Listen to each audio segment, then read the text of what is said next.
50 Cent just clowned Diddy and Jay-Z, and is allegedly including Jay-Z in his upcoming Netflix docu-series, Diddy Do It. The docu-series, set to release in early 2025, reveals exclusive details about Jay-Z and Diddy's connection, and according to reports, both Diddy and Jay-Z are trying to file cease and desist orders to stop it. Speaking of, in particular, Netflix docuseries that you've been working on, Diddy Do It. Right. You've been saying for years that you feel you knew Diddy's character. Right. Yet you've said you weren't a part of that lifestyle, you weren't going to the parties. So what makes you so absolutely sure that these kinds of allegations that we've seen against him are true? Well, I'm surprised by the allegations, as surprised as everyone else is. Like, I didn't make the allegations. I didn't tell people to say these things.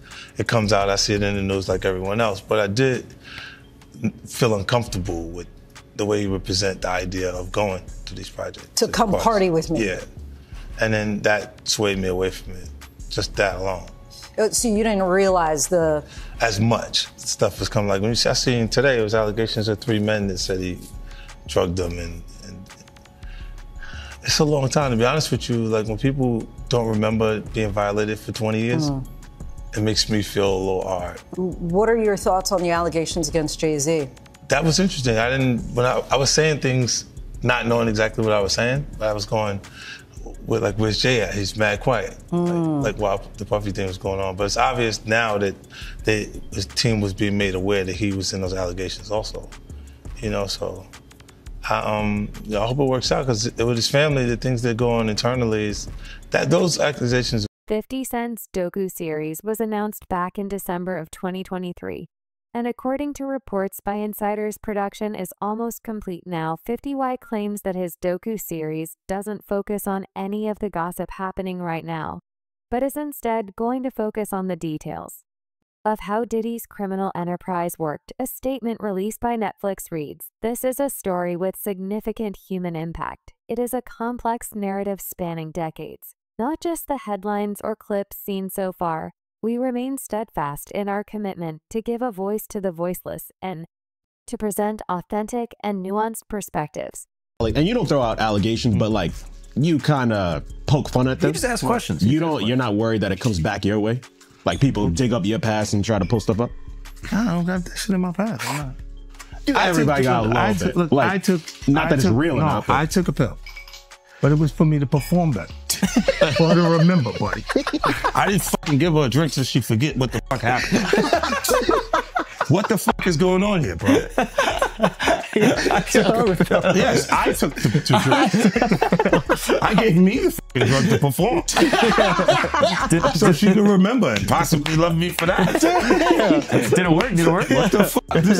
Yo, bro, look, I'm doing pretty good. Like, doing pretty good. You know what I mean? Like, but I'm just saying, this is the opposite of normal shit that we're talking about, bro. That is why. I don't know why it's so hard for people so just for to people to feel like you weird. would have something, or you would have reserved energy because you feel like you was doing it too. This is people that are looking on separation between their hardships or their the things that they got going on that would be issues, and what a celebrity's issues would be. Wait, what does that mean? They think all celebrities are doing the same thing. Yeah. Right, and when you see, if I wasn't saying anything, guess what? You could safely say that a person on the outskirts that is not involved in hip-hop culture could think that everybody in hip-hop culture is with that shit. Diddy and Jay-Z aren't the only ones who are going to be exposed. When this docu-series comes out, Beyonce turned her music career into a billion-dollar brand with Jay-Z's help. And if Jay-Z goes down, Beyonce's brand goes down with him. This is one of the main reasons that Beyonce and Jay-Z are coming out so strongly against any allegations that come his way. They saw how Diddy lost hundreds of millions of dollars as a result of the lawsuits filed against him, and they're worried that they might be next. Look, when Jay signed his contract, the big one was with Beyonce. When he signed that contract, the marriage contract, he got trophies. No, those fucking trophies. Those fucking trophies came rolling in, buddy. He started getting Grammys left and right, man. I mean, look, if you look at his career, This guy. Oh, wow. You're gonna let him say that? Jay was getting Grammys. You're gonna let him say that? he had one. Exactly. He had And one. he ain't show up. Yo, he has like 20 now. Hold on. He had like 18 since he been down. Look, he had one, bro. Hard Knock Life. Hold on. You're not wrong. He was At one. the same time. After that, he got them shits. He's like drinking. His pictures with him like fucking things to cup. Wait a minute. So you're saying the success is derived from the marriage? I've absolutely been treated differently. The accolades. Because he's no marriage. longer viewed as what, like a street or gangster rapper. Now he's viewed as a businessman, entrepreneur, family man. And the biggest ones because of the position Beyonce's. Jay-Z's career, you can look at that and say the association to Beyonce is when he started to receive the 16, 17 Grammys since he's been with Beyonce. Right? And you go, prior to that, one. Right. You see what I'm saying? So that came in association, like you see the kids even have Grammys. Like they don't sing yet. They don't sing. Right. They don't rap yet. And they already have Grammys and shit. So it's like they give them this trophy so we secure that they're coming to the award show. It meant that much to the culture that they just gave them. On the 9th of December, a civil lawsuit was filed against Jay-Z after months of rumors of him being involved with Diddy. This lawsuit and the details mentioned in court documents proved what everyone had been saying all along. Diddy didn't work alone, and Jay-Z helped him run his international sex trafficking ring. The lawsuit alleges that Jay-Z had been involved in the alleged of a 13-year-old Jane Doe along with Sean Diddy Combs at an after-party following the MTV Video Music Awards in New York City. There are reports that details of hundreds of more victims spanning across multiple decades are included in 50 Cent's documentary. There's an accusation about Jay-Z and Diddy and a teenager, 13-year-old teenager. Right. And we were speaking about just the statement. Right. The statement, you were saying you felt like that was calculated. That was that the statement is something from, you can tell it was written by a lawyer. Because there's a point where it kind of gets aggressive. He says you're gonna find out like how I'll handle this. And that's an attorney want to be combative with another attorney. That's not like your publicist wouldn't say those things. This is on your Put that up. this is on 50? Yeah, it says I don't know what's going on, but are we still gonna have the Super Bowl? I'm just asking for a friend. Yeah, I'm asking for Kendrick. You know, Right. I'm just trying to figure out if we're still doing everything the way. Because look, they will fall back, but the NFL, they won't necessarily be associated to that. Right. Why do you not insert yourself, but you're on top of every topic, right? Yeah. I'm just watching. I'm participating. I'm being part of culture. I'm just telling you my opinion. Right. Look, Because you're part of the culture. Like I can't say anything now. I'm out of it. I'm like I'm going to Dre's studio and just sit with Dre a little Right. bit. And then maybe I stay out of trouble. After the lawsuit against Jay-Z was filed, Jay-Z sued both the victim and the lawyer who was coming against him and tried to get the trial dismissed, according to Jay-Z. He is being blackmailed, and there is no truth to the allegations against him. Fortunately, Judge Annalisa Tess decided that Jay's case would go to trial and rejected his request. The judge has even said that Jay-Z's attempt to harm the case is useless, and he's just wasting his time.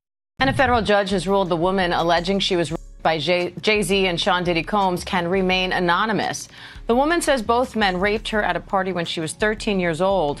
Jay-Z's legal team had fought to get the case dismissed, arguing his accuser should have to reveal her name. But the judge disagreed. ABC's Morgan Norwood has the latest.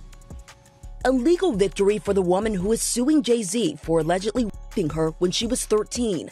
A federal judge ruling the woman can proceed with the case while remaining anonymous, at least for now. But the judge also chastising the lawyers representing Jay-Z, accusing them of trying to fast-track the judicial process by repeatedly filing motions to reveal the identity of the Jane Doe to have the case dismissed. The judge writing in a 5-page brief that the Carter's lawyers' relentless filing of combative motions containing inflammatory language and ad hominem attacks is inappropriate, a waste of judicial resources, and a tactic unlikely to benefit his client. The court will not fast-track the judicial process merely because the counsel demands it.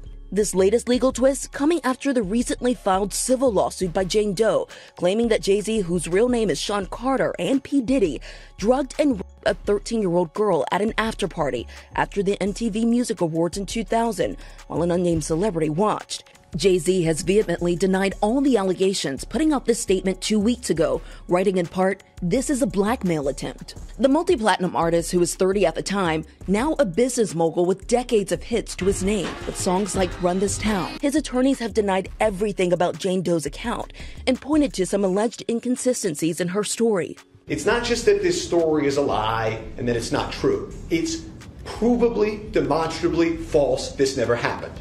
The judge writing that while Jane Doe can remain anonymous for now, she may be required to reveal her identity at a later date to allow Jay-Z's lawyers to collect facts necessary to prepare for trial. Oftentimes, when someone is accused of a crime like this, the accuser doesn't want to be named, and if they are forced to be named, we have seen certain people decide to drop the lawsuit altogether.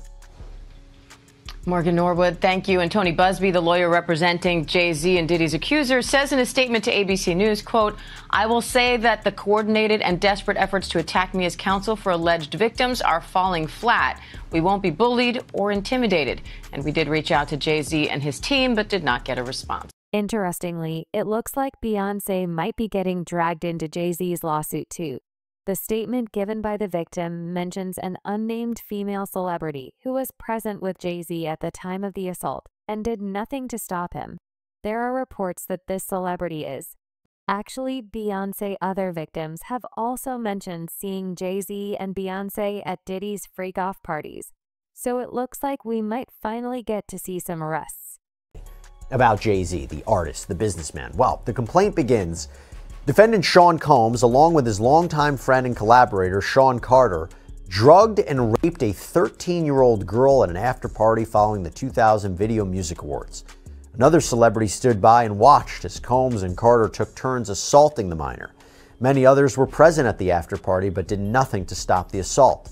Combs had been allowed for years to conduct himself in this manner without any consequences. He believes he is above the law. He is not. His close friend Sean Carter has been with Combs during many such instances described herein.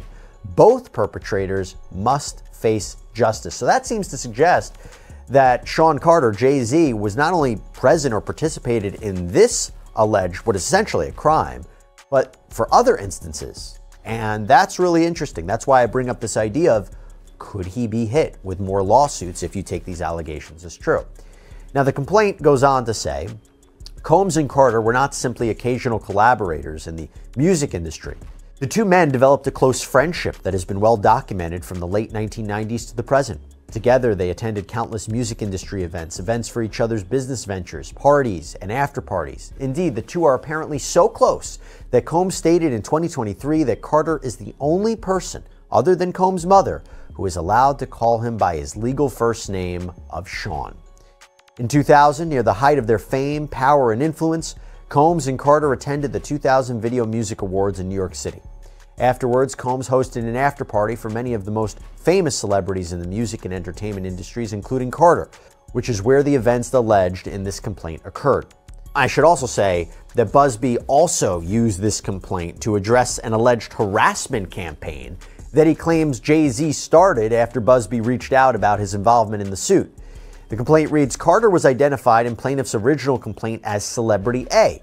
Prior to the filing of this amended complaint, Carter received a letter from plaintiff's counsel requesting a mediation to resolve this matter. Upon present information and belief, Jay-Z responded to said letter by not only filing an utterly frivolous lawsuit, the one that I mentioned before, but by also orchestrating a conspiracy of harassment, bullying, and intimidation against plaintiff's lawyers, their families, employees, and former associates in an attempt to silence plaintiff from naming Jay-Z herein. This effort was meant to scare plaintiff and to discredit her counsel. That effort failed. Indeed, plaintiff chose to file this amendment as a result of the egregious conduct perpetuated by Carter. The details of the lawsuit filed against Jay-Z are horrifying. Alleged lie Jay-Z and Diddy gave a spiked drink to a 13-year-old minor and then took turns assaulting her while she was passed out. The lawsuit also alleges that other high-profile celebrities at the party saw what was happening but allowed it to happen to make matters worse. Some of the celebrities were even laughing at the autistic minor as she got assaulted. The building, plaintiff recognized many celebrities as she entered what appeared to be a large living room or foyer containing a large crowd. Plaintiff attempted to mingle in the crowd and talk to several of the celebrities that she recognized and whom she wanted to see at the VMAs. Waitstaff circulated throughout the room, carrying trays of drinks, and loud music played throughout the venue. Plaintiff observed widespread drug use, including marijuana and cocaine. After attempting to talk to numerous celebrities, plaintiff accepted a drink from one of the waitresses, circulating the crowd. The drink was a reddish-yellow mixture that tasted like orange juice, cranberry juice, and something bitter. After drinking just a portion of that drink, plaintiff began to feel woozy and lightheaded, making her need to lie down. A photograph of an actual exemplar container used by Combs and/or his agents/employees to insert GHB into alcoholic drinks is seen below, and these are the photos included in the lawsuit that show a small plastic container that the plaintiff claims contained drugs at the party. The woman, remember, who claims she was 13 at the time, says she felt woozy and went to look for a place to lay down. Soon after, Combs entered the room along with defendant Carter and a female celebrity, Celebrity B. Plaintiff immediately recognized all three celebrities. Combs aggressively approached plaintiff with a crazed look in his eyes, grabbed her and said, "You are ready to party." Combs then threw plaintiff toward a wall, causing plaintiff to fall. Plaintiff got up and stumbled, at which point Combs grabbed her again and threw her on the bed. At that point, Carter began removing plaintiff's clothes as she grew more and more disoriented. Plaintiff was held down by Carter as he vaginally raped her, while Combs and Celebrity B watched. After Carter was finished, he stepped back toward the wall.